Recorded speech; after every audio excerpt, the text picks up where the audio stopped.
Welcome to the Vol Bros. My name is Evan. This is my brother Rustin, and we are two Vol Bros who are actually bros in real life.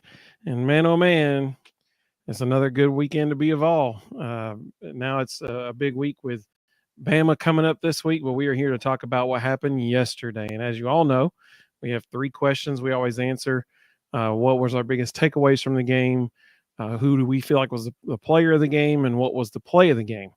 So, Rustin, we will start. We already got people chiming in. That's what I'm talking about. Aftermath Chris said, let's go. I've missed the last few of these. Want to make sure I got here for this one. Welcome, Aftermath Chris. We're glad you're with us. Zach, what's up, buddy? He said, D. Williams took the Millennium Falcon to the house. Let's go. Love it. Absolutely. Brennan says, Bama hate week. It sure is. And so here's actually, I'm glad that we're talking about this because I meant to do this before we started, but I got busy and didn't. As of tomorrow, from tomorrow through Friday, we're going to have a code on our website on the Volbros, and you click on shop. If you use the code BEATBAMA, you get 10% off starting tomorrow. So I'm going to set that up after we get off this live stream. Beat Bama on our website tomorrow through Friday. Now, that doesn't mean the shirt's going to get there, but by Saturday. But it takes about 2 weeks for it to get to you. But that's the hope. So beat Bama, 10% off. Let's see. Aftermath Chris said this game meant more than just the win. Heupel had lost every game when trailing at the half. Snap that. Had lost every game. We didn't score 30 plus. Snap that. And then we kept our home winning streak. That is very true. Kelly said, evening bros, go Big Orange. Absolutely, buddy. Good to have you with us. Let's see. Just a man in Michigan. Hey, welcome, man. It's good to see you. He said, good evening, gentlemen. I attended the game this Saturday, and the best word to describe it would be lit. Absolutely. It was awesome atmosphere. Kelly said, I'll take a defensive, rushing, and special teams win any day. A win? Absolutely. If it's a win, I'll take it. And Dester, good to have you, Dester. He said, not a pretty win, but still a win. Amen. Zach said, man, I wish I would have waited. I'm sorry, Zach. I didn't even think of it till today. So that's why I was like, we should do a code for this week since it's Bama week. I didn't even think of it till today. Justin Maine of Michigan said this was like a Fulmer win circa 2002. I love it. So Rustin, hey, Carl. Well, Carl, we got something for you a little bit later, buddy. The Pick'em Challenge had a little shakeup at the top of the leaderboard, bud. So we're going to talk about that later on. But Rustin, our first question of the evening. What were your biggest takeaways from what we saw yesterday? Well, I thought I kind of watched it going. I think Tim Banks watched Thursday night. I felt like he did exactly what we hoped he would do. I thought he was very exotic with his blitzes. I thought he did a great job at disguising things. I thought he did a fantastic job getting guys in position to go take shots on Max Johnson. And I texted you at the beginning of the fourth quarter, and I said, Johnson's about to give us one. And then he threw two to us over the next three possessions. When you put constant pressure on a guy, especially a guy that's made 18 turnovers in 13 games, now 20 turnovers in 14 games, put pressure on him, he's going to fold at some point, and they did a heck of a job disguising things. He looked very confused.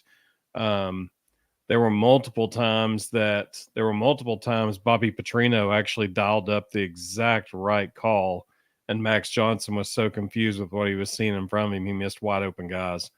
I thought Tim Banks did an outstanding job, and I don't think we should go another second if you're going to talk about takeaways from this game. I don't think you can go any further without mentioning the fact that last week Alabama ran the ball 26 times for 23 yards on Texas A&M, and yesterday we toted it 49 times for 232 yards. Coming in, A&M was averaging 84 yards rushing allowed per game, and we quadrupled that. That's incredible. Not bad. Not bad. When the offensive line, they stole the show, man. It was fantastic. I mean, here's the thing. If we look at just recruiting rankings and stuff like that, Texas A&M is one of the most talented rosters in the country. Their defensive line may be the most stars on recruiting rankings that there are in the country. So on paper, that should be a win for them. And credit to our coaching staff for coaching up our players. Credit to the fans for having an impact on the game. That was a huge deal. That was a huge part of it.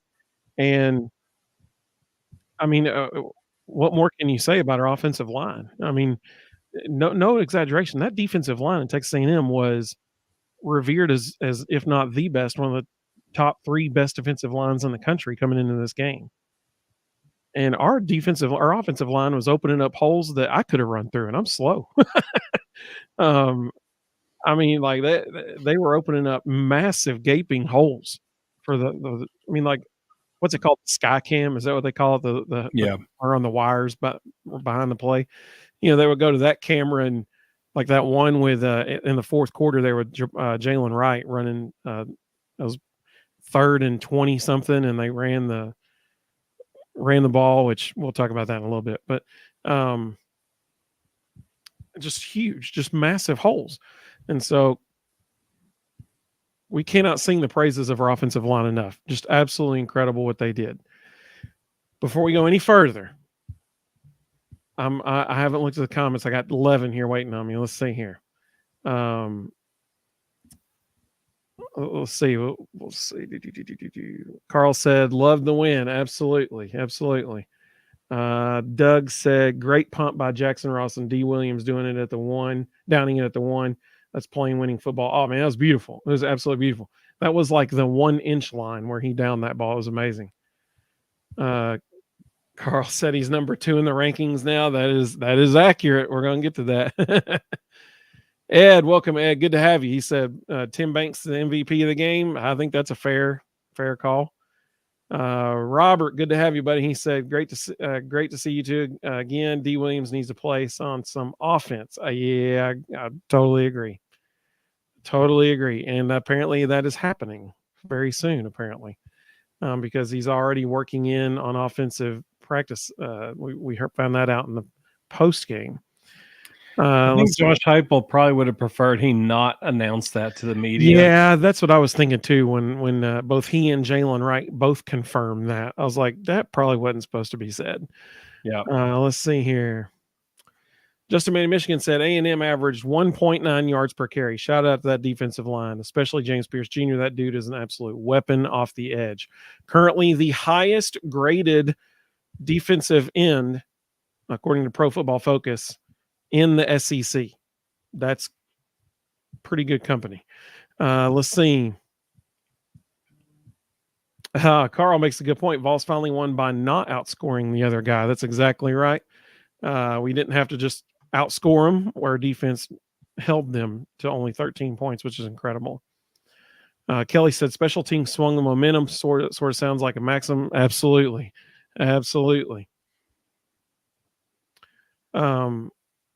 Zach, wow, this is a historic moment in the history of the Vol Bros right here. We're getting like Zach coming down to, gut level here for like Zach is all. If you're new to our show, Zach is the man because he pumps everybody up because he's always like, we're going to win by 50,000 points. And he said, honest hour, we all want to beat everyone by 100, but honestly, we just want to win. Amen, brother. Amen. Justin Man in Michigan was agreeing with the Maxims. Absolutely press the kicking game. Well, that's where the breaks are made. And my, oh my, it sure was yesterday.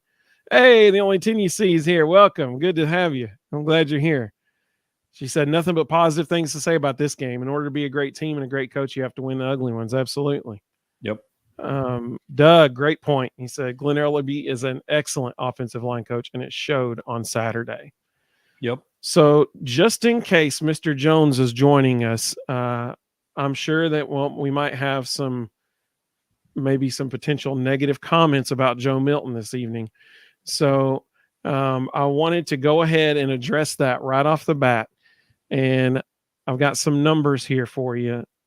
Let's oh, there we go.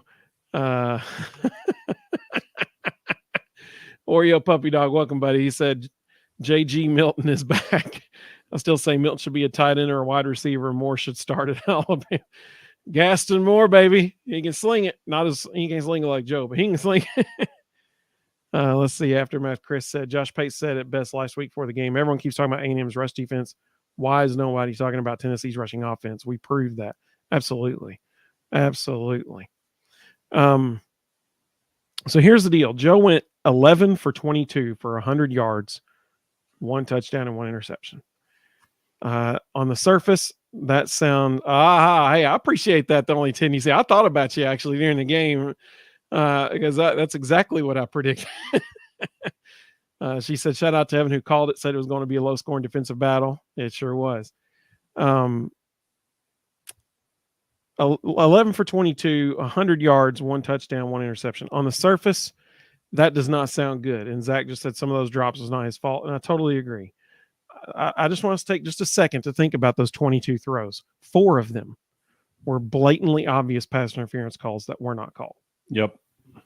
So now we're 11 for 18. Well, that's way better.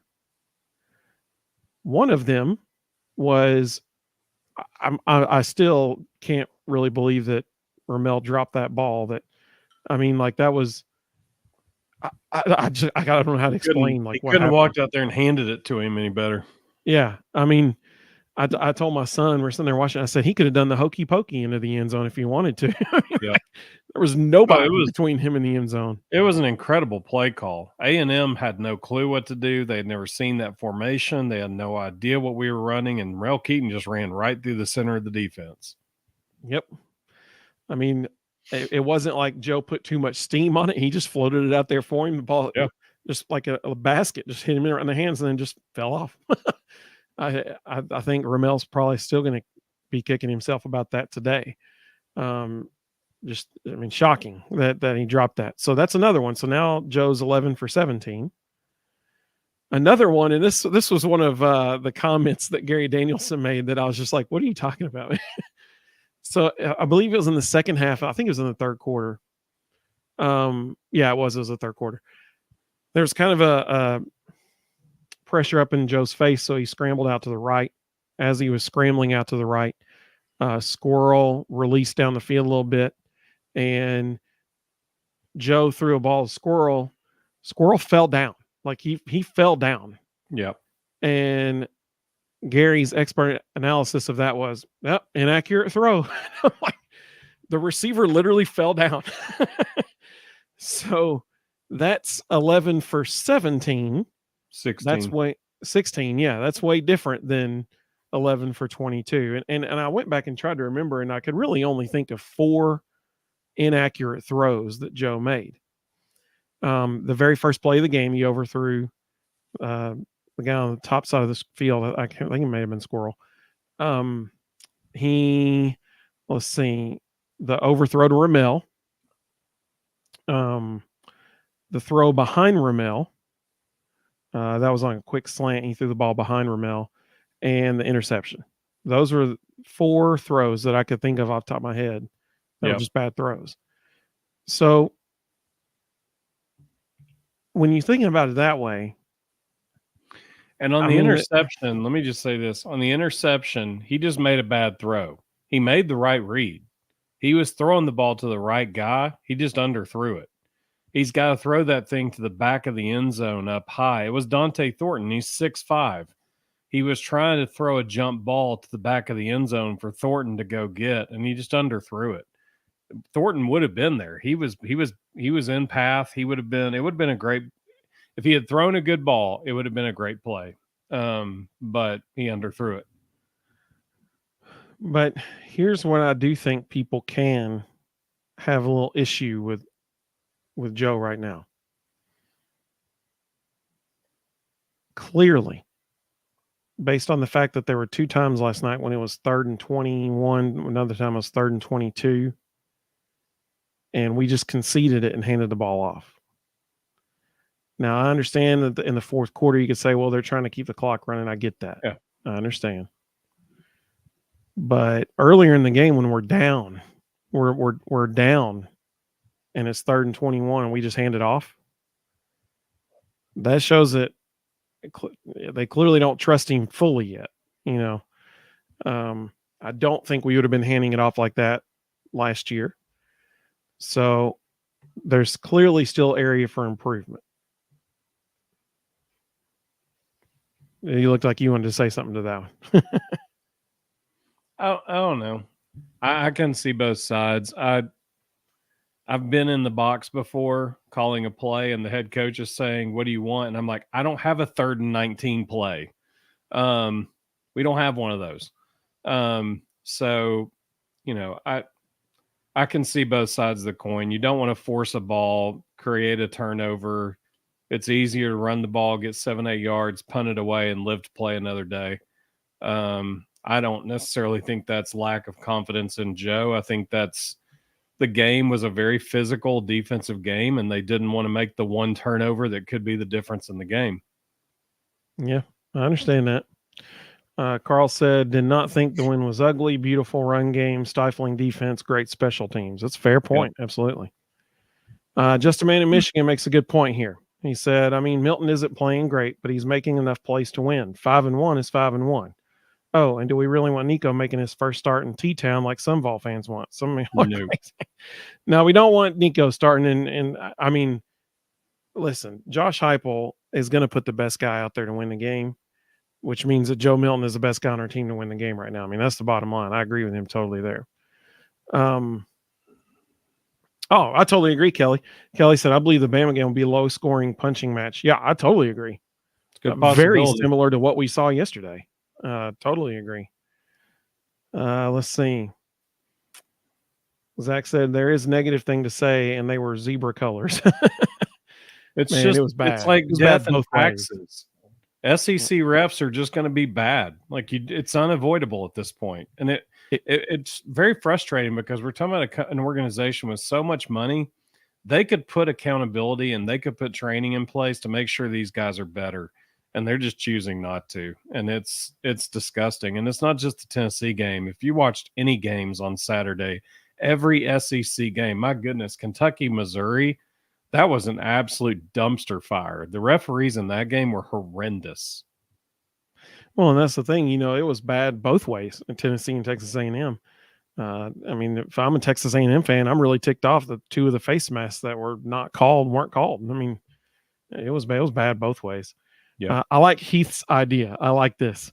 Change Ramel's number back to 80. I can't remember who it was. Somebody posted it on Twitter earlier, X. They posted it on earlier said Ramel is number 80, and it was the video of last year's Florida game when he's making the diving catch. Ramel is number 9, and it's last night when he drops the ball. Change it back to 80. I agree. I'm not superstitious. I'm a little stitious. Let's see. Kelly said, thank you, Carl. I feel the same about not being a ugly win. He said the passing game was sloppy, but it didn't matter in the end. I agree.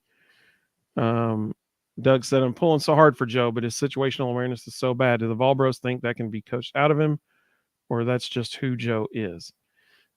So there was one time last night when I was yelling at the screen, snap the ball, snap the ball, snap. A lot of people got ticked off at his when it was 4th down and they roll him out. And a lot of people got ticked off that he just didn't run with it. Instead, he tried to throw it. I mean, it was pass out of bounds. I think if he had that one back, McAllen Castles ran the wrong route. He got caught up in the trash and broke his route out wrong and just looked terrible. That was a design play for Dylan Sampson. If McAllen Castles isn't in the way, Dylan Sampson was wide open. And I think it caught Joe off guard that McAllen Castles was in the way. And because you see him when he first starts to roll out, he starts to throw it and he pump fakes. And it's because from that, they showed a back angle. You could see it. Yeah. He was looking square into the backside of McAllen Castle's helmet. And you could see Dylan Sampson on the other side of him standing wide open. And so, it was a play designed for Dylan Sampson. I think it caught Joe off guard that McAllen was in the way. I think he was hoping that the play would keep going to the sideline and Dylan would eventually come open. But then McAllen Castles, instead of stopping and keeping that guy where he is, broke his route off to the sideline and took the trash all the way to the sideline with him. So, I don't, in hindsight, when Joe watches it back, is he going to go, man, after the first one, I should have just tucked it and tried to go get the 2 yards? Yeah, probably. But it was a design play for Dylan Sampson, and he was trying to get the ball to Dylan Sampson, and he just ran out of real estate. The interception, just a bad throw. He made the right read. He threw it to the right guy. He just didn't throw it well. And then, the other thing I heard people talking about was, having to burn timeouts. That wasn't Joe. That was Josh Heupel and Joey Halsley arguing about what they were calling. You could see Joe multiple times doing like this to the sideline, like, I need a play. And they just couldn't get on the same page about what they wanted to call and had to burn a couple of timeouts. And I saw people online making comments about, just snap the ball. What are we waiting on? Joe's waiting on a play. Like, that's not situational awareness. That's coaches unsure what they want to do. And he's just hung out to dry, just standing out there going, I need something. Yeah, and everybody who was saying, he should have tucked it and ran on that 4th down, he might have had a split second where he could have done that, but that hole filled quickly. Yeah. And he did not have a running lane. But the good news is it didn't matter in the end, that's for sure. Michael, welcome, Michael. It's good to see you, buddy. He said, if anyone remembers the movie The Little Giants, Ramel needs some of that tar that boy used to not drop the passes. Yep. Let's see. Kelly said Joe is what Joe is. He's the starting quarterback for the Vols. I mean, he is going to be the starting quarterback for the rest of the season. Carl said ditto. Absolutely. The only thing you see about Joe, we got to understand the repercussions of benching him. You can't undo the decision if you make it. The possibility of division in the locker room could be season altering. That's exactly right. That's a good point. 100% accurate. After the interception, they showed it on TV. When he was jogging off the field, he was looking at the entire sideline going, my bad, that's my fault. Okay. He owned it immediately. Again, He made the right read.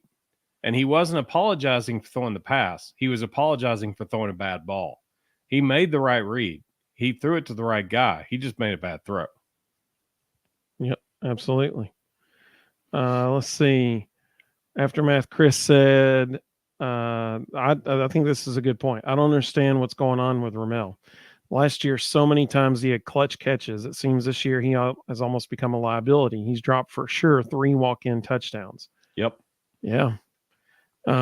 It's bizarre. I don't get it. I was thinking about that earlier today, and I'm reminded once again, I love the fact that we decided to do our reaction shows on Sunday instead of Saturday nights, because I may, like, for example, tonight when we do player of the game, if you had asked me last night who my player of the game was, I would have told you in 2 seconds who it was. No, less than that, 0.2 of a second. But thinking about today, I was like, nope, it's this person. And so I got a new one now for today. But I mean, I agree. Ramel, he was the GOAT. Like, if you needed him and Brew, like if you needed a first down, he threw it to one of them. And I don't know what's going on this year. This is his money year. He's trying to earn himself a draft spot. So hopefully the last half of the season is better for Ramel. Zach said, but with Joe, you do kind of have a 3rd and 19 play because of his arm. That's a fair point. Like, even if, all right, so let's go back to the first half one. They were on their own. There's a guy on the other side of the line named Shamar Turner. When he's on the field, you don't have a 3rd and 19 play, because he's pinning his ears back and he's coming, and there's not a better defensive player in America than him. And he is going to create a problem if you try to do that. Well, and kudos to our offensive line that he didn't make that huge of an impact last night. Same thing with Anais Smith. I don't even know how many catches he had. Like, less than 5. I know that. One for 20 yards. There you go. So, I mean, kudos to our defense. The secondary, man, they played great. Like, I mean, that was the best game they played in I don't know how long. I mean, just incredible. Carl said, less concerned about Joe starting. We're 5-1. Sooner or later, odds are the receivers and Milton will click. Just a man in Michigan said, I think I heard Bama has given up the most sacks of any SEC team. If that's the case, sign me up. That would be wonderful. Let's see. Oreo Puppy Dog said, we have the best running back room yet. 4th and 2, we pass it. And 3rd and 22, we run up the middle. That's fair. Hey, Uncle Dave. Our uncle said, I wonder what Heupel said to Joe at halftime. He was clearly a different player in the 3rd quarter. The earlier 4th and 2 misplay comes to mind. Yeah, I mean, he like I said, he didn't, when you look at all the throws combined, he was 11 for 22, but 4 of them were pass interference calls that didn't get called. 2 of them were just straight up drops by the receivers. He really only missed like 4 throws. That's it. I mean, that's not bad for an evening. Kelly said Joe played like he was angry the second half. Man, some of those hits he put on people, like he was initiating contact on the runs. Let's see. Brennan said, I agree. The SEC refs were garbage last night. I watched 4 different SEC matchups. He said that was supposed to be an exclamation point. Let's see. It was terrible. It didn't matter which game you turned on. They were bad on every one of them. So I like this question by Ed. I understand this. I get it. It can be, I mean, I've thought the same thing. Like, we're not laughing right now, buddy, but I think Joe's teammates understand. So the question for anybody who might be listening to the audio version of this, Ed asked, is Joe being a leader with big smiles after a poor play? And I think his teammates know him well enough and understand him, who he is well enough to know that that's just him. Like that's how he responds. So I think so. But I get the question. Let's see. Zach said right before the interception, he was talking trash. He just needs to play. Well, I'm sure there was a whole lot of trash talking between both sides for sure. I believe wasn't the play right before that when he trucked the guy on the left sideline. Not Edgerrin Cooper, but there was a DB later in the game, and he just blew the guy up on the sideline and then stood over him for a second. Yes, he did, and he let him know about it too. He sure did. Kevin, welcome, Kevin. Good to have you, buddy. He said on the interception, how many times have people been frustrated with Joe overthrowing a receiver? Yesterday, he underthrew it, and it killed that drive with the interception. Yeah, I mean, that's fair. That's exactly right. People I mean, unless it's perfection, people just won't be happy. I mean, that's the bottom line.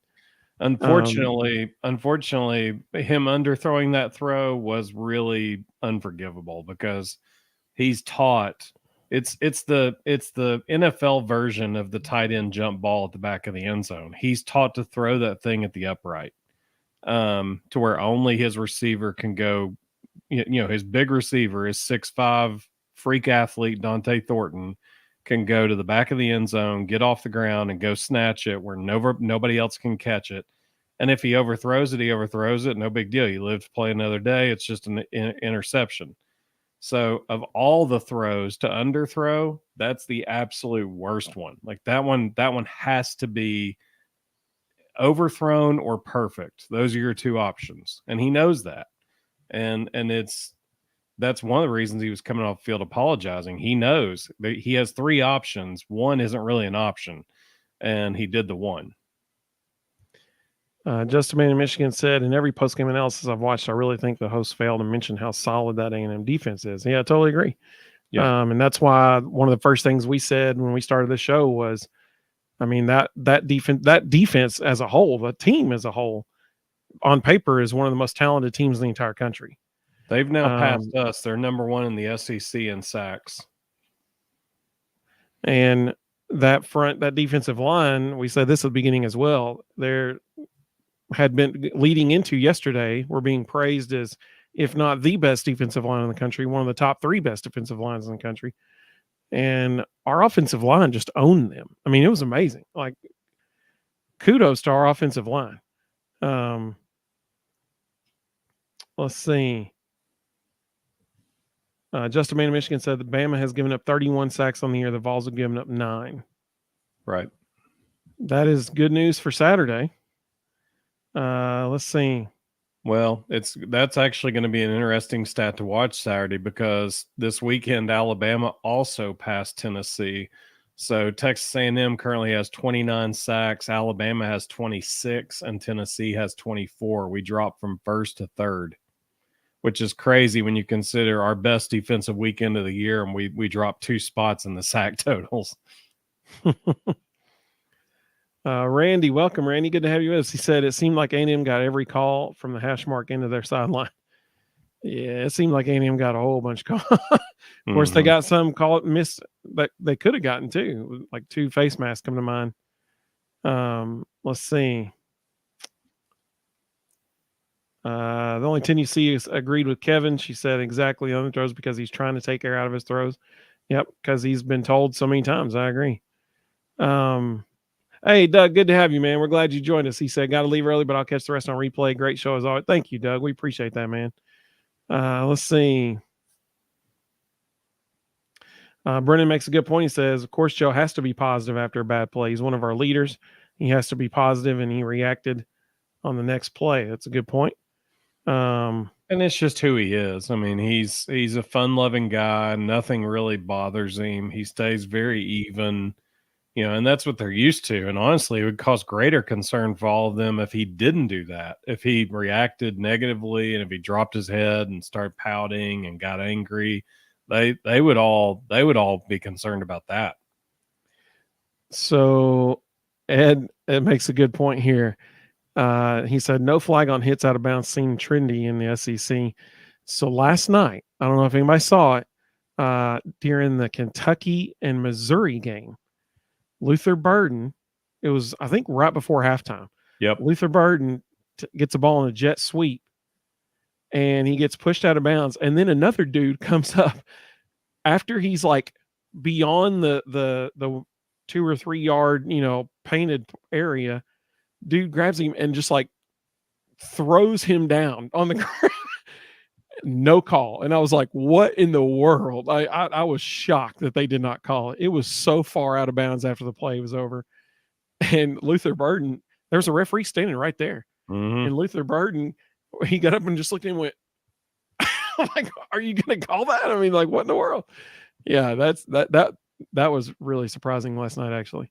Dester said, Joe running the ball and trucking that player fires the team up. That's exactly right. Well, especially when you think about who it is. I mean, that was Edgerrin Cooper. That's the best middle linebacker in the entire SEC. And Joe planted him and then knocked him out. Like, Joe bounced up. Edgerrin Cooper didn't get up. Yeah. That is, how many times have you ever said a starting quarterback knocked the middle linebacker out of the game? And not only did he knock him out, he didn't come back. Yeah. Like, that was a shot. That's exactly right. Let's see. Oreo Puppy Dog said our only hope is Alabama beat A&M by 6 and we beat them by 7. So actually, this is interesting. Today, Alabama opened as a 10-point favorite. I was kind of shocked that it was that big of a spread. I'll go back to what I said before the season started. I believe we're the better team, and until Tommy Rees proves me otherwise, I think he's the X factor in this, and if he reverts to his Notre Dame play calling, we win this game easily. Well, I don't think it'll be an easy win for sure. I hope we win. Just saying. If we were throwing the ball well right now, I'd say, yeah, we're going down there and winning, but I don't know. As time marches closer, I get more and more confident, but we'll see what I'm saying on Thursday night. Saban has never. Now, I'll preface that we need to play hype drive. I don't want to see this slow down, monotonous stuff. Saban has never, ever done well against any team that plays with tempo, ever. That's true. He's always struggled with it. Kelly makes a great point about those total sack numbers. Both Alabama and Texas A&M have yet to have a bye week. Sure. And so they've played one more game than us. So that's a really good point by Kelly. We're 5 behind A&M, though. I doubt we catch them against Bama. I hope we catch them against Bama. Yeah. If we catch them against Bama, that means Tommy Rees has reverted to Notre Dame Tommy Rees. Vols time, welcome, buddy. Good to have you with us. We're glad you're here. Zach, there's the Zach I know. That's what I'm talking about. The announcers were saying that Tennessee has a gauntlet coming up in with A&M, uh, Alabama, and Kentucky. He said, "Answer me. Where's this gauntlet?" I love it. That's great. Let's see. Carl says, sometimes I forget it's still a game. Yeah, we all do, buddy. Zach said, Carl, you're not the only one. Absolutely. Oh, goodness. Speaking of Kentucky, Missouri, Justin Man Michigan said a Kentucky fan who was at the game told me that about 10 Kentucky players followed Missouri into their tunnel after the game to talk trash after losing by 3 scores on their home field. That's pretty good. That's pretty funny. Let's see here. Vols Tom said, I was really happy with the Vols O-line. Yep, totally agree. No doubt about it. They stole the show. Let's see. Carl said, still makes my heart rate go up by 10 beats a minute. Yeah, the games do. Let's see. Carl said, how many knockdowns don't show up as sacks? Well, that's fair. Yeah, that's true. There's a bunch of them. Just ask Max Johnson. Yeah, for real. For real. Well, okay, so think about that one ball he threw. It landed in the north end zone on the front right corner of the end zone. Guy fell down. Jalen McCullough actually kind of pushed him down, but dude fell down, and he threw it with his butt 1 inch off the ground. Yeah, I mean that's anybody else. That's a sack. I mean, like that's another sack. Let's see. Michael said the Kentucky players were just begging to join Missouri's team. It's possible. I like that. And Eli Drinkwitz probably entertained it. Yeah. Justin Man Michigan said, feeling very confident about the Kentucky game now. I think they're a sloppy, undisciplined football team. They're also just not that great. I was about to say, I think more than that. I mean, Ray Davis is good. They've got a stud running back, but Devin Leary, holy cow. Like, yikes. Liam Cohen said he came back to Kentucky because he wanted to coach Devin Leary. I think he'd probably rethink that statement at this point. He's been horrible. The only 10 UC said our pressure stats are better. Zach asked a good question. I've been thinking about this all weekend too. If we win out, do we go to the SEC championship, even though we have a loss to Florida on the books? That's a great question. And they need to lose twice. Yes, they do.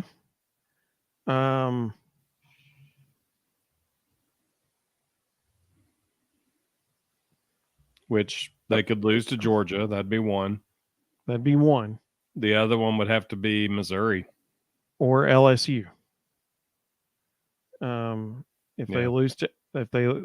Because here, if the LSU one would matter if we beat Alabama. Yeah.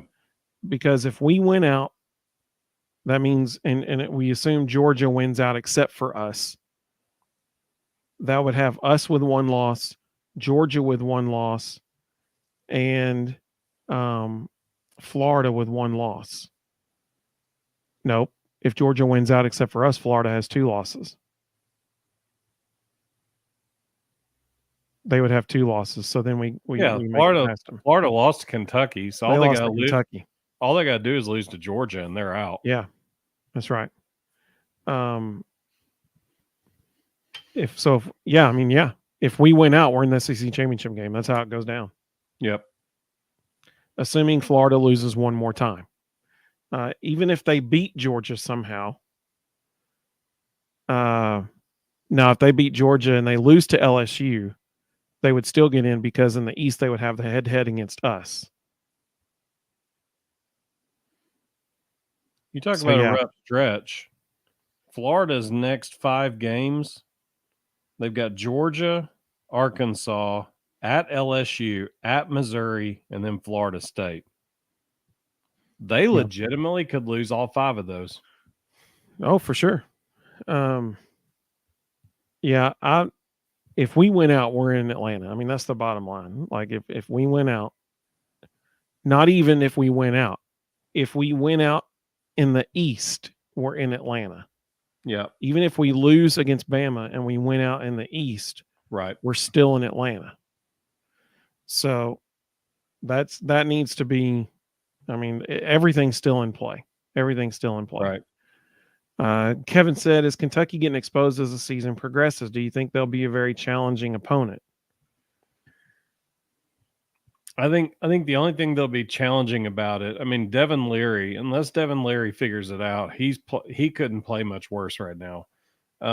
Ray Davis is going to be very capable. He's just an excellent running back. Their offensive line seems very disjointed right now. I'm not real sure what that's about. But we do have to go to Kentucky, and later in the season at Kentucky, it's probably going to be sleeting. It's going to be cold. It's going to be miserable. You know, in those scenarios, you never know what's going to happen.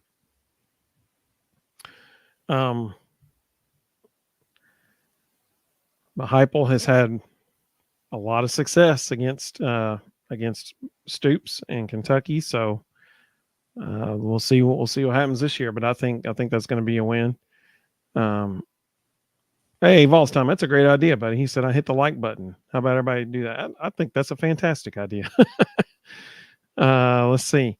Carl said Max Johnson was going all Matrix on us when he threw the ball when he was 1 inch off the ground there. That's true. He was. Justin Man of Michigan said Liam Cohen is on the phone with the Rams, begging them to take him back as we speak. Let's see.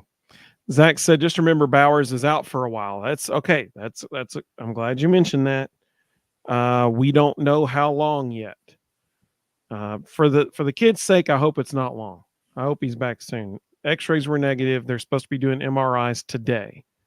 And I don't think any results of those MRIs have been announced. If you're watching, you can fact check me on that on the Twitter machine. Let's see. I mean, after the game, they were saying sprained ankle. If that's the case, we play him in a month. He should be fine by then. The only 10 UC said Kentucky's very one-dimensional and don't make many adjustments. I think you saw that last night for sure. Yeah. I think that's because Devin Leary's playing so poorly. I think Liam Cohen's got his hands tied. Pretty much all he's got is Ray Davis. Aftermath Chris is correct. Leary was obviously furious after that last interception. He threw the ball with everything he could directly at the defender, just and walked straight to the sideline. Yep. I love it, Carl. Carl's already calling. He's like, SEC champs, what's happening? I love it. Zach was saying, yep, they had lost to Kentucky. He was letting us know that. That's right. Vols Time said Georgia will have their hands full at Neyland. I totally agree. Yeah. And so I've been saying that since we did our season preview show. And here's why I think even before this season, here's why. And now we've seen, Carson Beck kind of struggle at times, but Carson Beck has never taken a snap inside Neyland. Earlier this year, Georgia was starting games slowly. Of Tennessee's 6 games, they've scored a touchdown, or at least scored on 4 of the 6 opening drives. Last night and Austin Peay were the only 2 that they didn't. They've, I think, a touchdown, but at least a field goal. But I think they've scored a touchdown on every game opening drive so far. So Tennessee typically starts fast. If they can do that against Georgia, and all of a sudden Georgia is playing from behind in a rowdy Neyland Stadium, and Carson Beck is taking snaps in Neyland for the first time ever, that could be very good news for Tennessee. Let's see. Carl said Ray Davis wasn't a factor last year with Vandy. Yeah, because they're terrible. So do you realize he is now number 1 in the SEC in rushing yards and touchdowns? And let me put in perspective how much he's in first. Cody Schrader from Missouri is in second.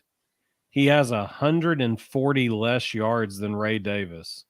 As good as Jalen Wright has been, he's in fourth, and he has 200 less yards than Ray Davis. That kind of speaks to that one-dimensional thing. It's Only Ray Tennessee Davis USA. left, Ray Davis right. I mean, Yeah. that's the whole offense right now.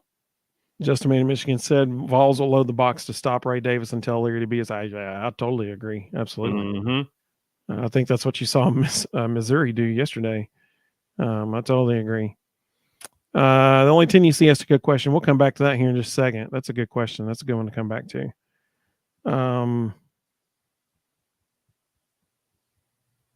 Oh, Randy, I'm glad you mentioned it because we could hear it on TV. Randy said Neyland Stadium has to be the top 5 most feared stadiums. The timing of Spooky Rocky Top was perfect. I totally agree. You know, that crucial third down, and all of a sudden you hear that wish that, and I was like, oh man, that's awesome that they played it right then. It was amazing. What's crazy though, did you see there were people today who were watching Tennessee Football Account put out a video of that play with that playing in the background, and there were people commenting on it who were in the stadium, and they said it was so loud we never heard it. We didn't know it was playing. Yep, I did see that. That's right. But don't tell Gary Danielson that. Yeah. Carl said Vols have 1,203 rushing yards halfway through the season. So I don't know where you saw that. It's actually even better. So as of today, the updated national rushing rankings are updated on the NCAA website. It's actually 1,382. We're averaging 230 yards a game. Now, here's what's crazy. That's obviously number 1 in the SEC, but it's number 6 nationally. And we are 100 yards a game behind number 1 Air Force. They're averaging 334 yards a game rushing.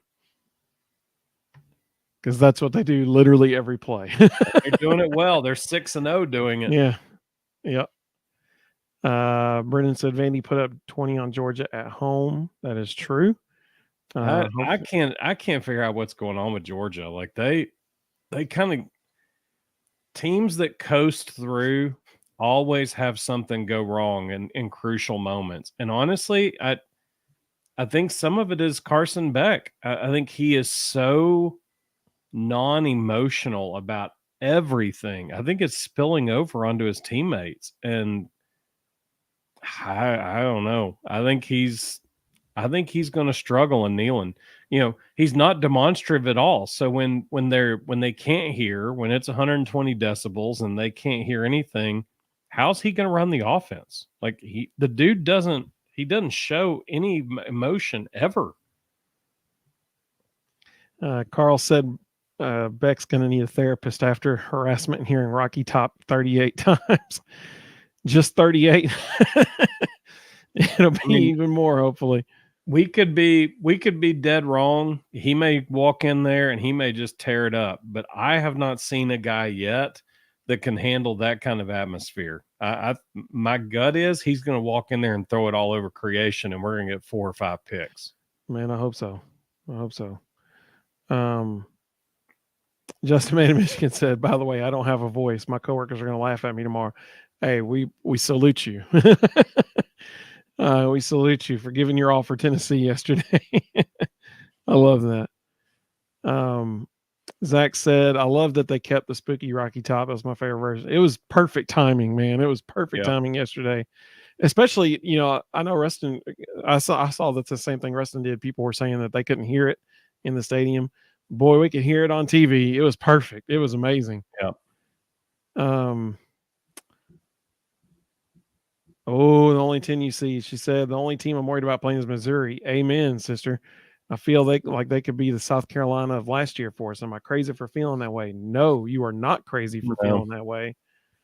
They're playing well. I mean, like they beat Kentucky by 3 scores at Kentucky. Like and it's going to be a game at Missouri in mid-November. Yeah.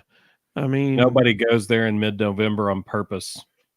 So I totally agree. Yeah. I mean, I'm nervous about that one too. Let's see.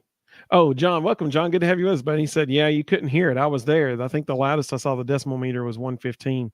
So that's, I saw somebody else on Twitter earlier today say 115 was where they saw the decimal meter get to as well.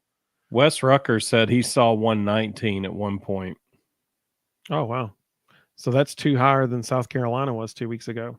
Yeah. Because that one topped out at 117. I know because my son, that's one of his favorite things to do at Neyland is watch to see how high the meter gets. Let's see. After Chris said, I'll be at the Georgia game and I expect to be ridiculously loud. I was at the South Carolina game right behind the South Carolina bench and it was deafening at times. It was so loud. It was awesome. I totally agree. Zach said, we're 13-0 at home. Let's go 158-0. That's absolutely, man. Let's keep it going. Totally agree. Chris said, I couldn't talk completely for a full week after the South Carolina game. Literally the next morning, I couldn't make a sound. We salute you. Let's see. Oh, Carl, I like this. I like that, Carl. Carl said, we had our South Carolina at Florida. Vols by 15. I love that. I hope that's the case. Kevin, great question. Is Danielson calling the Bama game too? I believe so. As far as I know, he will be on the call. He is, unfortunately. That's a great question, Kevin, because we all know it's going to be an Alabama love fest, Nick Saban love fest. Gary loves him some Bama. Justin Man Michigan said, how many passing yards to beat Bama? Oh, I got you. Zach said Lance Decker, 158. No, I got you. I'm with you now. Let's see. Justin Man Michigan said, how many passing yards to beat Bama? I'm thinking 250. I don't know. I don't know that it has to be in the air. That's what I mean, we saw it yesterday, right? Like, I mean, we saw it. I would rather. I mean, the best defense the best defense on our schedule we played yesterday. Agreed. And torched them for 230 yards on the ground. Agreed. With Ollie Lane at left guard playing his worst first half of the year by a lot. So, we really had 230 yards on the ground with a liability. So it was really 4 on 5 and we still got 230. I'm not as Ollie had a rough day yesterday. Ollie was terrible. Thank God for Dane Davis. They made that switch at halftime and Dane played lights out second half. Ollie was awful. So I think it's more about tempo than anything. I think if we can move the ball fast and get them to sit in their coverage and not give them opportunities to change their defense, not give them opportunities to sub. I don't think it matters if it's on the ground or in the air. Nick Saban has never proven that he can beat a up-tempo offense consistently. He can't beat him consistently. He snuck out a couple wins here and there against Lane and that kind of stuff. But even that, then, it's close. But even Greg McElroy. So after Ole Miss botched the game this year and lost to Alabama, the Monday after, Greg McElroy's comment was, why is Lane afraid of Nick Saban? Like, he changes everything when he plays Nick Saban. And he's like, if he would just stick to what he normally does, they'd win every one of these games. So I mean, you look at Hugh Freeze when he was at Ole Miss. You look at Gus Malzahn. I mean, you want to talk about beating them through the ground and not the air? Gus Malzahn, when he was at Auburn, hardly ever threw the ball. He just went up tempo and ran it all over him. I think it's all about the tempo and has nothing to do with passing or running. So there's a lot of conversation going on right now and on YouTube in our comments. Big Vol Daddy, welcome, Big Vol Daddy. Good to have you with us, man. He said, would you trade Milton for Milroe? and No. there is a whole lot of commentary going on right now. So for the sake of time, because we haven't even gotten to the second of the third questions yet, for the sake of time, I'm gonna. Well, can I respond to that one real quick though? Sure, absolutely. I would not, because Jalen Milroe is an extremely explosive athlete. I mean, we're absolutely going to have to play a spy. Aaron Beasley is going to be his best friend all Saturday long. He will be on him the whole game. But Jalen Milroe is a one-dimensional quarterback who even still is still trying to figure out how to read defenses and how to throw the football. And again, like Saturday, I think it's going to be all about how well Tim Banks disguises things. We got to stop the run, and we got to force Jalen Milroe to throw the ball, and we got to disguise coverage. And if we do those two things, he's going to throw us two or three of them. Especially if we're in his face, like we were Max Johnson. Max was not comfortable last night. That's an understatement. Come on, man. Big Ball Daddy is a no-dimensional. So Big Ball Daddy, you may not have heard what we were saying earlier. So Big Ball Daddy has a show on Sunday nights as well. Earlier we were talking about Joe, and you know, yesterday he was 11 for 22 for 100 yards, 1 touchdown, 1 interception. However, 4 of those 22 were very obvious pass interference calls that didn't get called. So that's 11 for 18. One, Squirrel White just literally fell down. Like he just fell down. It was in the third quarter, and Squirrel, I guess he tripped maybe over the defender's foot or something. Yeah, he just fell down. He tripped when he turned up the sideline. And Joe put it right on him. So I mean, like that, you know, that would have been a reception. So that's 11 for 17. And then Ramel's drop where he could have done the moonwalk into the end zone if he wanted to. I mean, that's not on Joe. So really, he was 11 for 16. And one of those was he was throwing it away on one. So he had 4 bad throws on the day. That was it. 4 bad throws. But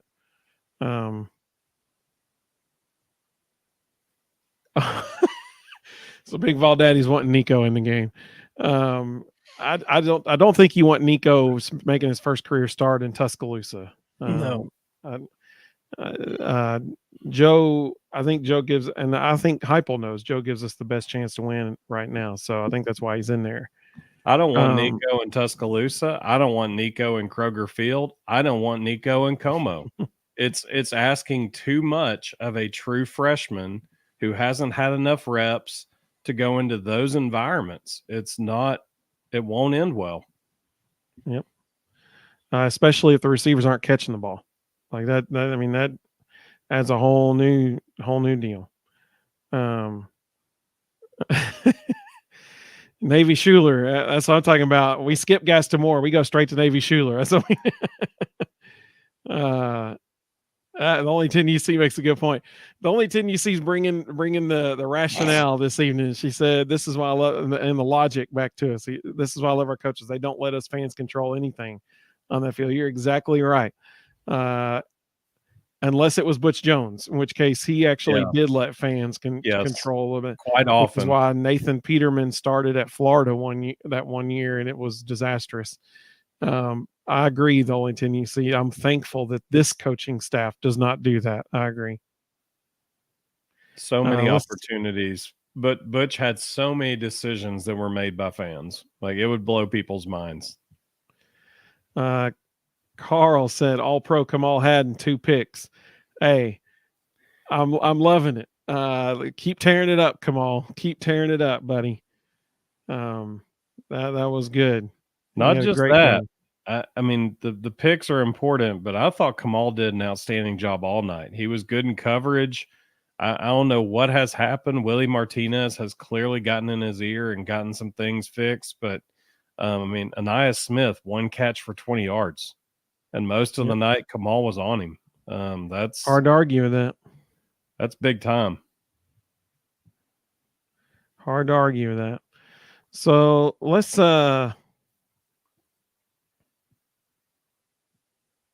Let's. Well, so that's a fair question. So Big Valde says, serious Mhm. question. What happens next year when Nico goes into Athens and Norman and so on? He's getting no reps anyway. Sure. He'll have an entire off yeah. season in the film room. He'll have an entire off season with Joey Halsley and Josh Heupel working on all the things that he needs to learn in order to And go working with the through that. ones. Yeah. And he'll have everyday workouts with the ones. He'll be getting the reps that he needs. It won't be game reps, and he's still going to make mistakes, and he's probably going to tank in one of those games because he'll be a unproven sophomore. And his offensive line is going to be Much less. limited. You know, but you can't undervalue that off-season time with coaches. It's where they do all their teaching. No teaching happens during practice.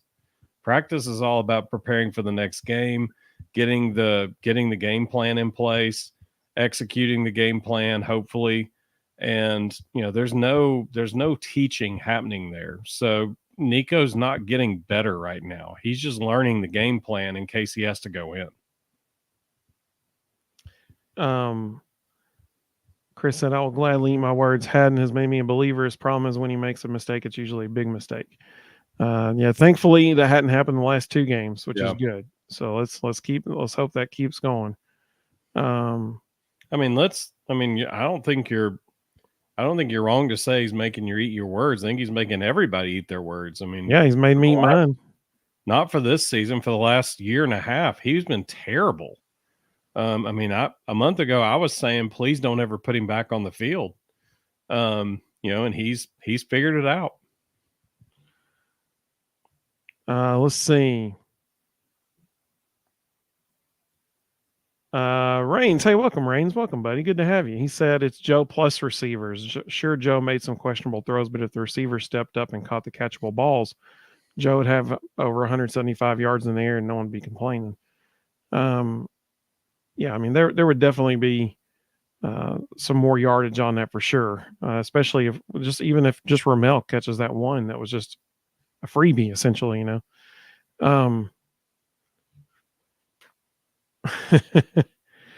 Jimbo Fisher is going to be replaced with Urban Meyer. Man, can you even imagine? Holy moly. They're already calling for not only him, but also the athletic director. Like it's going downhill fast. SEC fans are usually very rational people, so that makes sense. Well, let's get to our second question of the evening. It is now 10:04. Let's get to our second question. Play of the game. What was your play of the game, Rustin? Texas A&M's biggest explosive part of their game for the last several weeks has been punt returns. Yesterday they had 0 punt returns, not a single one. And the most important one of the entire day was Jackson Ross dropping that one on the 1-yard line. Fantastic job by D. Williams. It was a tough catch. He caught it, maintained control of his body, didn't allow it to carry him into the end zone. Unbelievable play. Jackson Ross had an outstanding day. So my play of the game is a 2-parter. That was the first half of it. D makes that incredible play downing the ball on like the 1-inch line. And then he backs it up by returning the punt. The very next punt to the house. Which even that, kudos to Mike Eckler, because most coaches in that scenario, because the punter is only 10 yards deep, so it's an easy block. Most coaches would have said, sell out and go get that thing. And he didn't. He chose to put a return on to give D. Williams a chance. So kudos to Mike Eckler. So on that play, it was D's second cut. That was just unfair. When he dropped the 12th man? Yeah, for real. He started to his left and cut up field. And then he planted on his left and cut back to his right against these like 2 or 3 dudes standing there. It was the 12th man. The 12th man's the one he broke his ankles and put him on the ground. I mean, that was just nasty. I mean, when he when he did it real time, I was like, wait, what's he doing? I thought he had the whole left side of the field. Then he just I don't even know how to describe it. It was just nasty. And he made that poor guy. I felt sorry for that poor guy because that just wasn't fair to him. And I mean, D cut back like that. Holy moly. That was beautiful. That was beautiful. And then they showed the replay from the opposite angle, and that made it look even better. It was the second cut on the play. Oh my goodness. It's unfair. It's unfair what he did. Let's see. Some folks give us your play as a game in the chat here. Justin Man Michigan said Bobby Trino will get a motorcycle signing bonus when he's hired as the head man at A&M. Let's see. Michael said if they clean house at A&M, maybe the Vols could benefit from transfers. That would certainly be a possibility. I'll take Anaya Smith right now. Let's see. Yeah, Chris said the same thing. Play the game, D. Williams, sticking him on the one, then running back the punt. Absolutely. Zach said the punt kick, down on the 1 yard line. Only Tennessee said that special teams is special. Oh, just a man in Michigan's been saying what we've been saying. We've been saying this for weeks. Okay, so Justin Man in Michigan said Evan Berry or D. Williams. So here's what we've been saying for weeks. We've been saying, is this going to be another Evan Berry situation where people kept begging, when will we get to see Evan Berry on offense? Because the dude was just electric. He was dynamite with the ball in his hand. When are we going to see him on offense? And we never did. And we've been asking that on here for a couple of weeks now about D. Williams. Are they going to give him a look on offense? Well, then a reporter asked him after the game last night, and he said yes. And then Jalen Wright confirmed it, that he's been working with the offense. And I'm sure that, like Rustin said earlier, that's probably wasn't supposed to have been said. I'm sure that was supposed to be saved that was for probably Bama. A surprise for Alabama. That's no longer a surprise. Big Vol Daddy agreed. He said D. Williams' house call was the play of the game.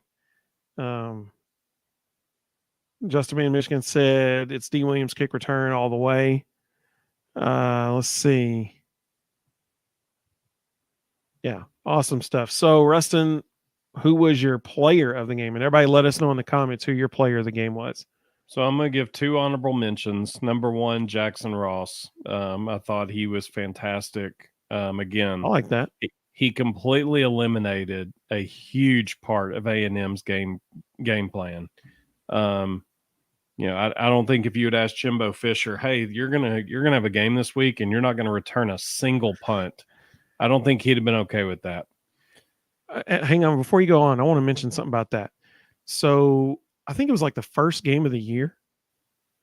Jesse Palmer was calling that game, and he was talking about the way Jackson Ross kicks the ball, that it puts a different spin on the ball than what punt returners are normally used to seeing, and it can make it slightly more difficult to catch.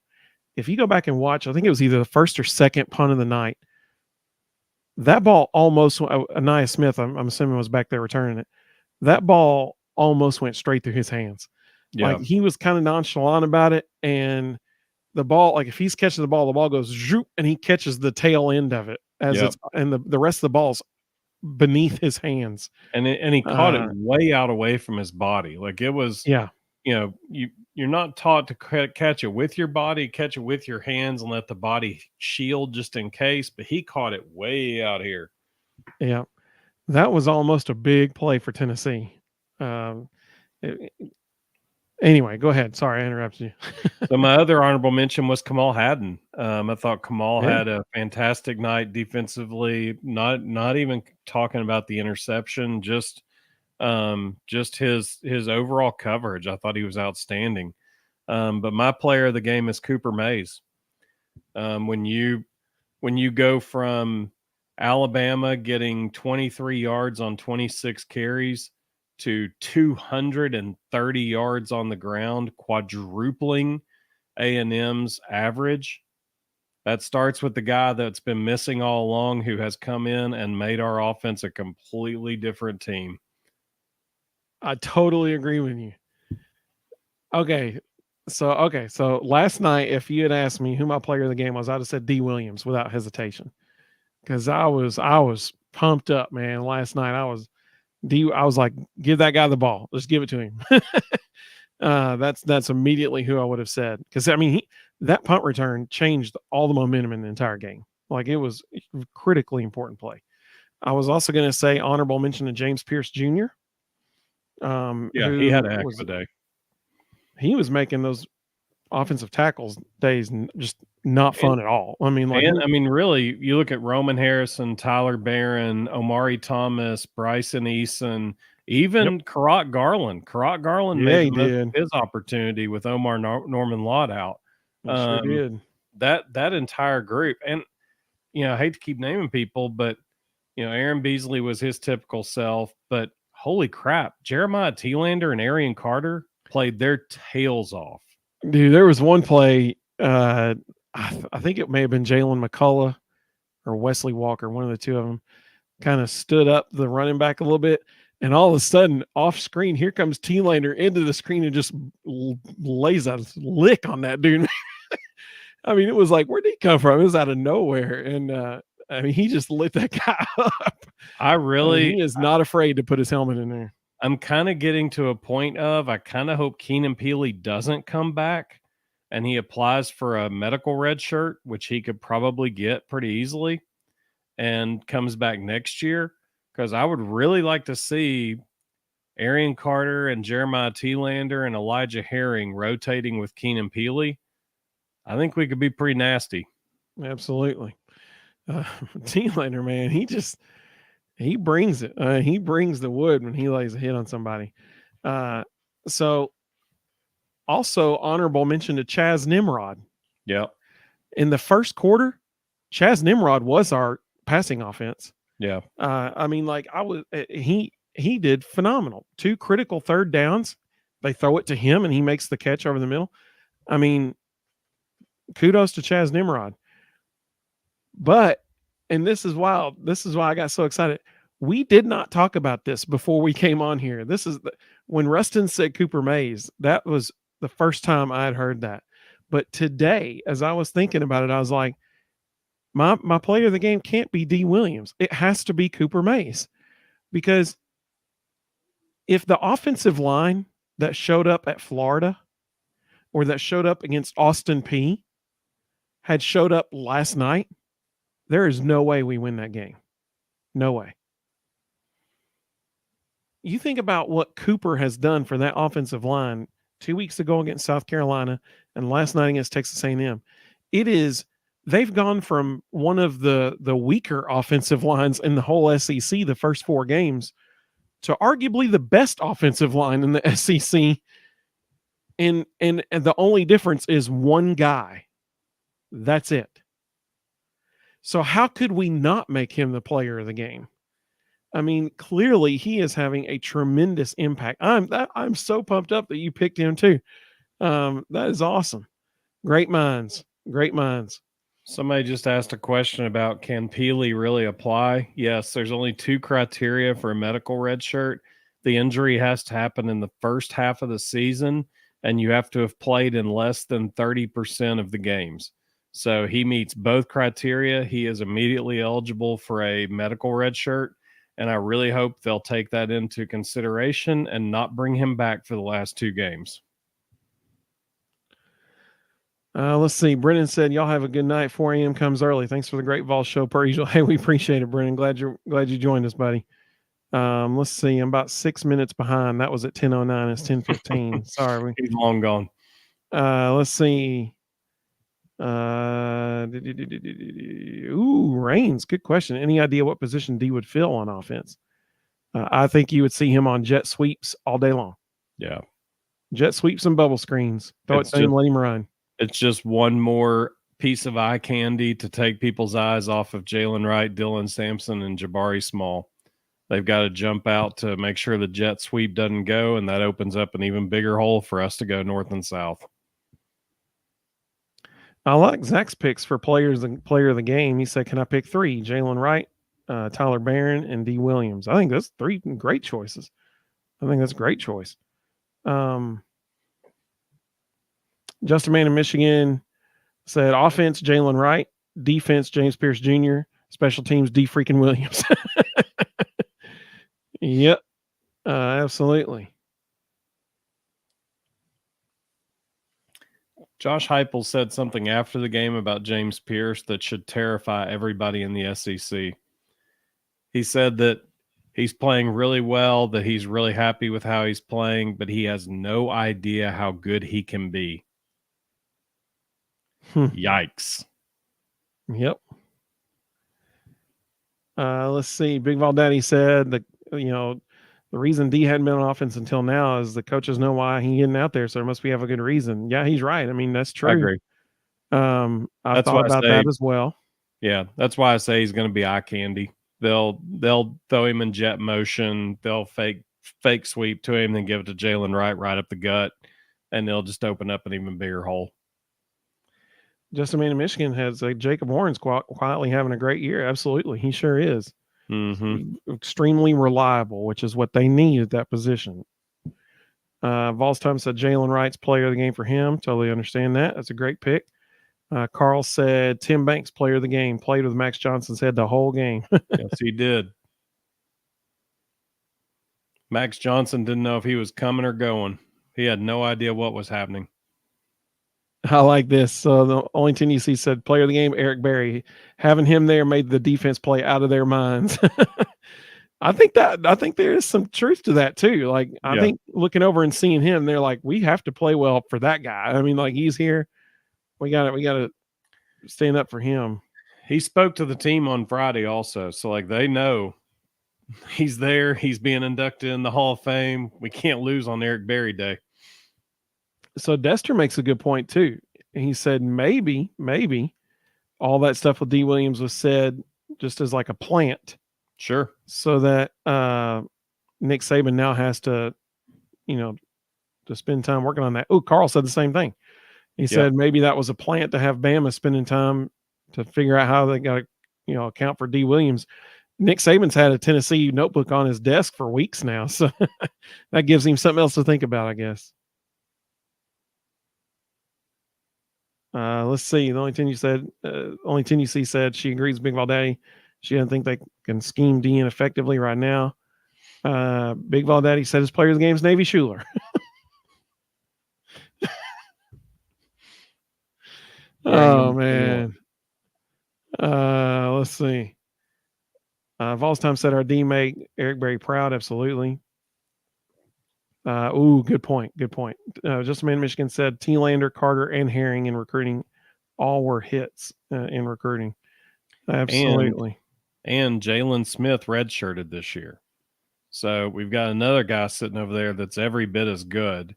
And again, if Keenan Peely will go the medical redshirt route, we can have him back next year as well.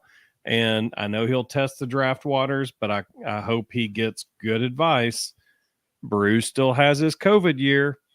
So just saying. Yeah. Big Vol Daddy said, how can you not love a dude named Nimrod? Only thing you see, you said Cooper is the heartbeat of this team. I agree with that based on what we've seen the last 2 weeks. Carl said Cooper Mays or Super Mays. Well played, sir. We're missing Mr. Jones this evening, so I'm glad somebody brought some puns here. That's good. Vols Time said Nimrod's a cool name. Absolutely. Zach said that's debatable. Daniel, welcome, Daniel. He said, love me some Jacob Warren. He's a stand-up dude. Absolutely. Not only is he just playing really, really well on the field, but he is an incredibly fantastic representative of the university, representative for the football team. I mean, the dude, he's like, he carries himself like the CEO of a Fortune 500 company, especially when he's on camera. He's excellent. He's excellent. Let's see. Big Vol Daddy said Jalen Wright's player of the year on offense so far. On defense, player of the year is the defense. I agree. They're all playing really well, all 3 levels. Carl said, "I've always wanted a piece of the field. Shields Watkins Field. Unfair that Mac Johnson's rearing left with a chunk of it." Whoa, this just took like a whole different turn. Yeah, that's deep. So Just a Man in Michigan said Nimrod is actually a great piece of classical music. Look up Enigma Variations. There you go. See, the Vol Bros, this is such a well-rounded show, y'all. You never know where it's going to go. That's right. Zach said so Brew and Keenan Peely could be back next year. In theory, potentially. I think it's definitely Brew. I think it's a high probability. No, Keenan's already he qualifies for a medical red shirt. If he wants if to they return, choose to pursue it. Yeah. If he wants to return, he is 100% back. Brew has the COVID year. I think that's the one that's more questionable. Keenan Peely doesn't have enough tape. He needs to come back and show a solid year in the SEC. Brew, his intangibles and his measurables may be enough that somebody in the draft says, no, we're going to take that guy early. And he decides to go. But I really hope he decides to come back for that COVID year. Oh, they need him. I mean, there's no doubt they need him. They're going to need everything they can get next year because that offensive line could take a hit next year. Let's see. Vols Tom said, I believe Bama will face their best defense that they have to play this weekend. Hey, after what we've seen the last 2 weeks, it's hard to argue with you. Absolutely. Oh, man, Big Vol Daddy said he had his 23rd surgery in the last year. Man, I'm so sorry. I am so sorry. Last year and a half, he said, or he's got it in this tomorrow morning. Well, hey, Big Vol Daddy, prayers that it is a smooth surgery, no complications, and precision for the surgeons, buddy. I hope it goes really well for you. Daniel said, okay, I like this question. This is a good question. He said, do you all think Coop might be swayed with NIL money, or is he going to go for whatever he can get in the NFL after what happened with Kevin? That will be our biggest loss next season. Okay. Does Cooper still have a COVID year? Yep. All right, so then if that's the case, then here would be my answer to that question. So that exact question was asked to Cade Mays 2 years ago, right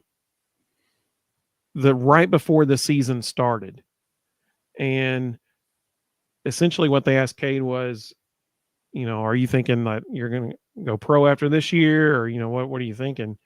And he straight up said in the interview, well, we'll weigh our options. We'll see what kind of NIL money is out there. And what he said was, if NIL money can match third round money in the draft, then I'm coming back. If it can't, then I'm going. Like, I mean, it was that he had narrowed it down to, he knew the dollar amount, he knew everything. And if it matched that, he was coming back. If it didn't, he wasn't. So I would venture to guess that Cooper would probably have the same mindset. I mean, right now he's making money for himself right now. There's no doubt about that. I'm not so sure about that. He's undersized. In the NFL, it's all about measurables. And Cade got picked in the 4th, 5th round. And he could play 4 out of 5 offensive line positions. They saw a guy there that could bounce around and play multiple spots. Cooper's just a center. He can't do anything else, and he's an undersized center. Is he really good? Yeah, he's really good. Is he probably the second best center in the SEC? Yes, he is. But NFL's all about dimensions and measurables and height, weight, like all that stuff matters to them more than anything else. I could see Cooper not getting drafted. I agree. And so, what you just said has been the knock against him the whole time, is that size. So if that's the case, NIL money's easily going to outweigh undrafted free agent who may not make a team. Sure. Absolutely. I honestly, going into next year, I've never had Cooper as not being back. I've assumed he's going to be the starting center next year from day one. Well, man, I hope he is, because you know who needs him more than anybody next year? Nico. Nico Yamaliava. Absolutely. Absolutely. Reigns said, am I the only one thinking that with Brew out, it seemed like we have abandoned the bubble screen? They're definitely calling less of them. I mean, there's no denying that. They're definitely calling less. Some of that too is A&M plays a lot of press coverage. You probably won't see a whole lot of it this week against Alabama either, because they play a lot of press. It's really hard to throw the bubble when you've got a DB walked right up on the line of scrimmage. It's usually something you reserve more for people who play off coverage. They give you about a 3 or 4 yard cushion. Let's see. In response to Big Vol Daddy having surgery in the morning, Carl said prayers, BVD. The only thing you see said well wishes, BVD. Dester said praying for you, Big Vol Daddy. Man, that's awesome. How cool is this, people? Hey, that's a beautiful thing with the Vol Bros show right now, man. That's what I'm talking about. I love it. That's fantastic. Just a Man in Michigan said, is it crazy to think we have the advantage over Bama on both lines of scrimmage? Oh, you have asked a question that is just, I'm so glad that you have asked this question, because how in the world has Josh Heupel and Rodney Garner and Glenn Ellerby even made this a question that we could ask in less than 2 years or 3 years? And How I think have they done this?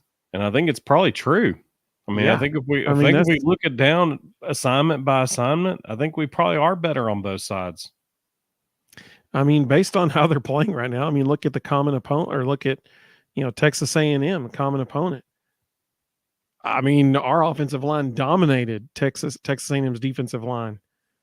So I mean, I don't see any way we could say that our offensive line isn't not better than Alabama's. Like, I don't think there's any argument there.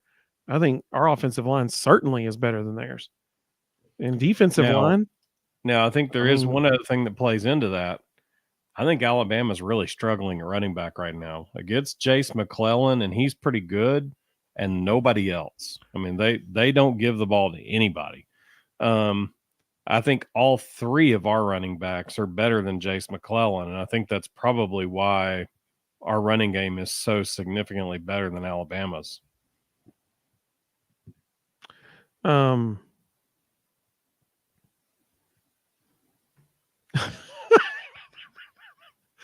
He made it. He made it with us. It was only a matter of time. It was only a matter of time. Mr. Jones, welcome, buddy. I'm so glad you're here. It is not a Vol Bros reaction show without you, buddy, and your Joe Milton comments. Mr. Jones, I actually had a segment at the beginning of this show just for you. We talked all about Joe for quite a while. This is my favorite comment he's ever had, because it's obvious he's joking around here. That's why I like this. It's obvious he's joking around. He said, Joe Milton hurts our offense. Nico can hand the ball off to. That is very true. That's like Eric Ainge. Eric Ainge, one time on his show, he goes, man, I don't know what all this talk is about dual threat. He goes, I was a dual threat quarterback. I could throw the ball and I could turn around and hand it off to Arian Foster. That cracked me up. That was great. Let's see. So Zach said, I don't think you have to do too much against Bama. Bama doesn't look good this year. Yeah, I mean, they're 6-1, so they're doing something right. The only loss was to the number 4 team or whatever Texas is ranked now, number 8 or 9, whatever it is.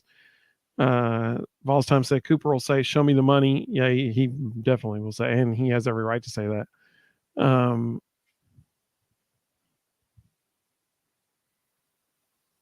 Let's see. The option isn't an option when you never pull it and run. We're last in the SEC in explosive pass plays. That is true. We are last in the SEC in explosive pass plays. But we're also leading the SEC in rushing yards. And last night we saw a really, really well designed and well executed option play with Joe, and I think Dylan Sampson was the tailback. Or no, it was Jalen Wright. It was Jalen Wright was the tailback at the time. Let's see.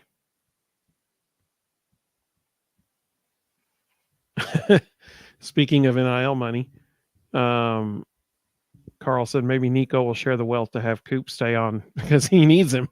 Well, he definitely needs him. That's actually a really good idea. Come to think of it, that's a really good idea for Nico's own physical protection. Like that, in my opinion, that's kind of like an investment in himself for Nico to protect him.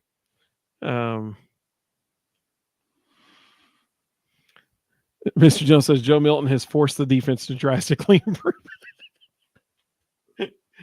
I love it. See, that's being a leader. That's being a leader. Do what you can to make those around you better. Volstheim said, "What's up with Ramel Keaton?" Yeah, it's a good question. We were talking about that earlier. $1 million question. Know. Amen. Amen. Rain said, "I honestly think our trenches and running back are playing better than Bama." Yeah, I mean, it's hard to argue with that.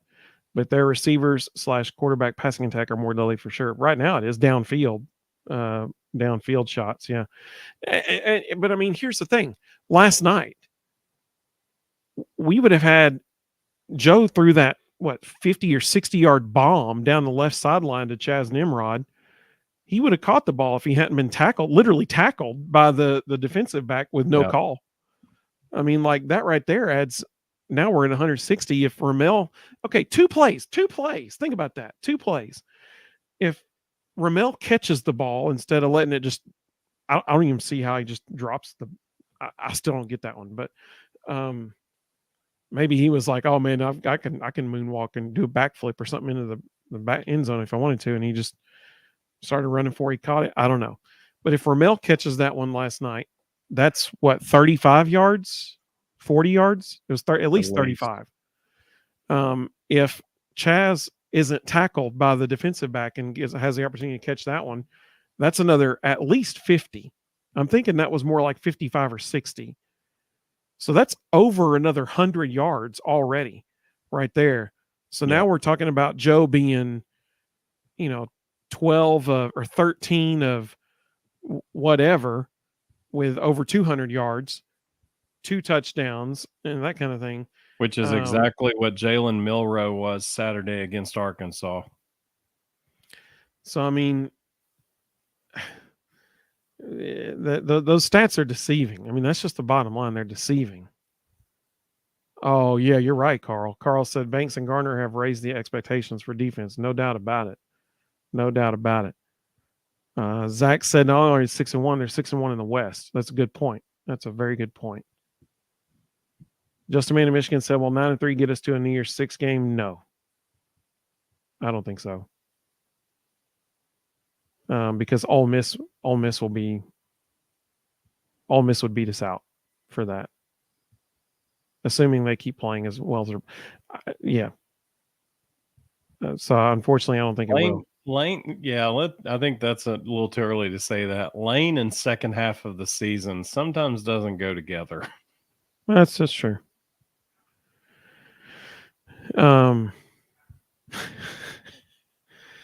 Let's see. Daniel said, who's right on our heels with rushing yards? Auburn. Whose quarterback is worse than Joe Milton in the SEC? Auburn. That's it. Just Auburn.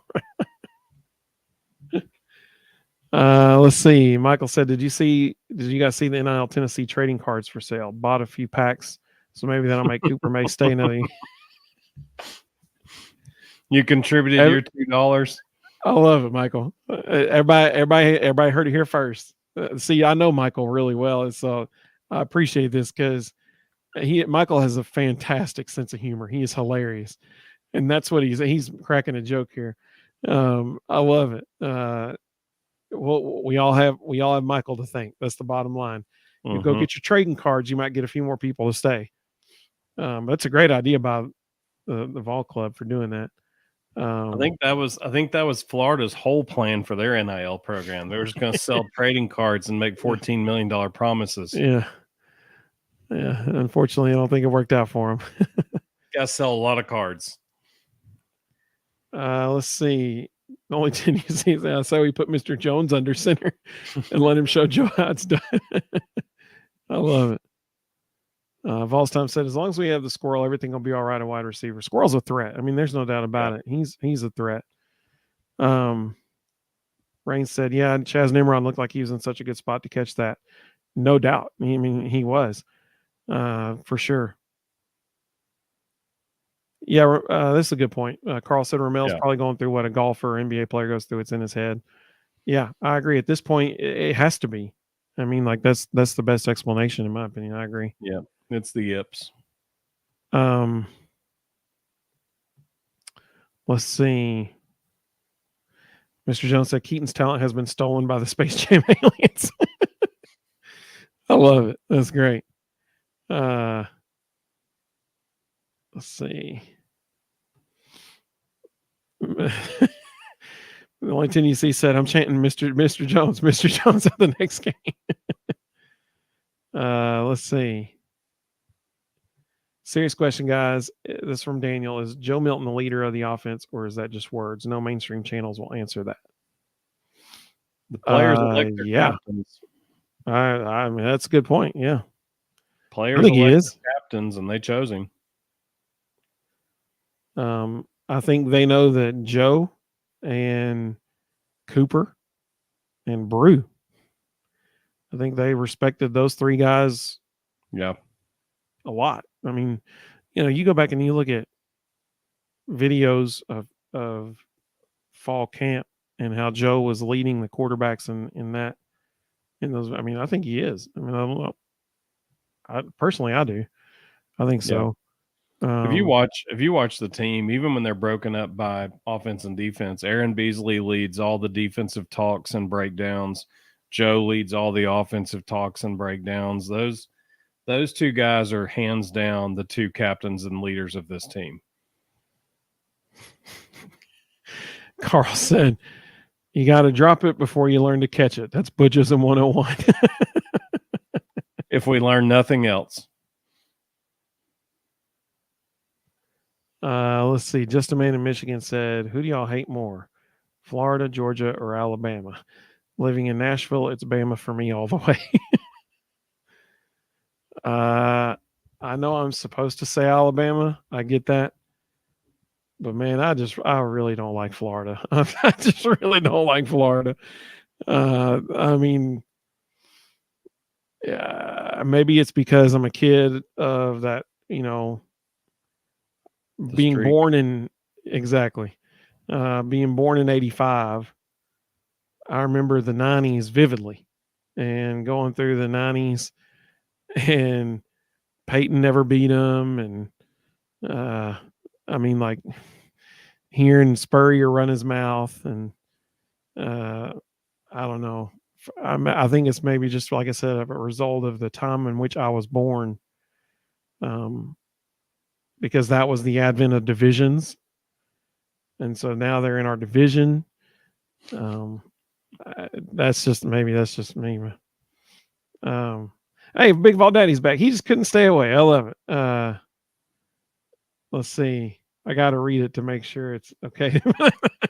He said, I'm back. You got to throw for 100 yards a game before your replacement can throw for 300 yards a game. I think just a funny Coach That's great. Hey, that was Malik Foreman in the background there on Rustin's phone. That just randomly popped up. That was our reel with our interview with Malik Foreman that you just heard on the thing there. Daniel said Florida because they're never great and they always beat us. Yep. I understand that. Just a Man in Michigan's making Dooley references. I think you should read it. I think it's a good response.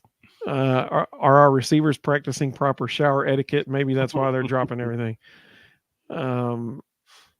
That's for anybody who doesn't know, that's a Derek Dooley reference. That was a good one. That was good. Hey, the only 10 you see said I'm the same generation as you, have an 85, baby.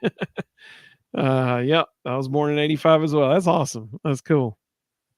Big Vol Daddy, hey man, we hope you have a really smooth surgery tomorrow. No complications. Praying for you, and I mean that. I really will. The only 10 you see said, I can still remember Alabama being in the Music City Bowl, so it soothes me. That's great. Zach said he hates Georgia.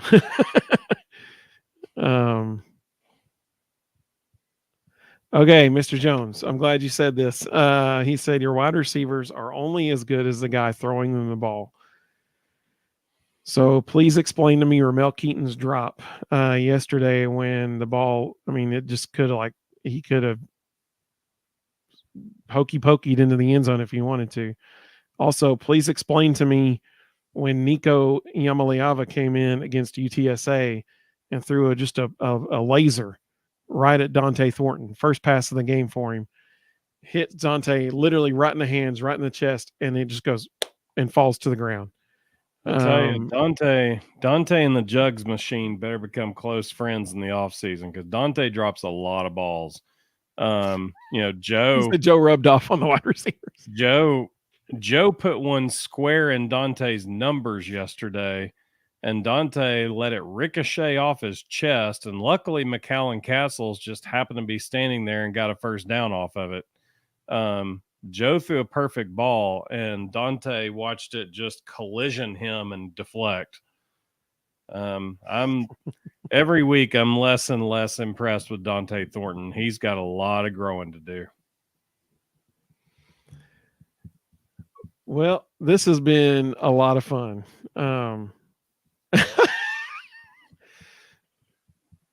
Big Ball Daddy said, born in 85. I'd already attended 3 Bama games in 85. That's pretty good. Big Ball Daddy said, thanks for the prayers in advance. Good people here. Hey, we appreciate it, Big Ball Daddy. We really do, man. Zach said he liked that Dante and the Jugs machine. He liked that. Well, this was a lot of fun. So Daniel said, I don't know if y'all listened to Dante's interview with Vol Club Confidential, but since then I've said he's doing too much fishing and not enough catching.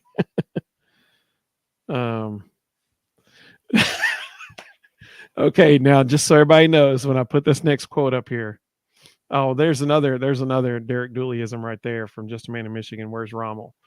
That's another one with him doing like this in the press conference like that. So I'm going to put Mr. Jones's thing up here. Mr. Jones is actually taking a shot at himself here, I believe, because Mr. Jones for weeks said Joe needs to run the ball more. And he said if Joe ran the ball, that open up passing lane, no one fears him running, though. And last night, Joe ran. He was the 3rd leading rusher on the team. 8 carries for 34 yards. Yeah. And knocked the middle linebacker out of the game. Yeah. And then put another dude on his back and told him about it after it. Yep. Well, as much as I've loved this, I actually have to work on a website that Rustin is. I'm working with Rustin on a website. Nuga Sports Academy coming very soon. We're going to go ahead and say Nuga Sports Academy is a sponsor of the Vol Bros. So we'll put them on our website. We have a new sponsor there. So if you're in the Chattanooga area and you want strength and conditioning training or baseball or softball, Nuga Sports Academy, it'll be coming to an internet web browser near you very soon. Zach, we appreciate you joining us, buddy. He said, I'm gone, guys. Good night, Vol Bros. Good night, buddy. We appreciate you, Zach. We hope all of you have a wonderful, wonderful evening. This has been so much fun. Thank you all so much for joining us. The only Tennessee said, night, guys. Great show. Thank you so much. We appreciate you joining us. Just a Man in Michigan said, y'all rock. Peace. Hey, we appreciate you, man. Thank you all so much. Y'all know we love this. That's why we love interacting with you guys. It's so much fun. So we appreciate all of you. Big Vol Daddy, hope you have a great medical procedure in the morning with no issues. That sounds weird to say it that way, but yeah, I think you know what I mean. Rain said, good night, gentlemen. Good night, Rains. Appreciate you, man. I hope everybody has a great evening. We look forward to seeing everybody on Thursday night. We got Alabama preview show. It'll be a good one. So you want to join us on Thursday. And this week, go to thevolbros.com, click on shop, and starting tomorrow, you can use the code BEATBAMA and you get 10% off anything you purchase at the Vol Bros shop. So everybody check that out. Carl, we appreciate you, man. Thank you, Mr. Jones. We appreciate you joining us too, buddy. You are the man. We hope everybody has a great evening. Go Vols, everybody.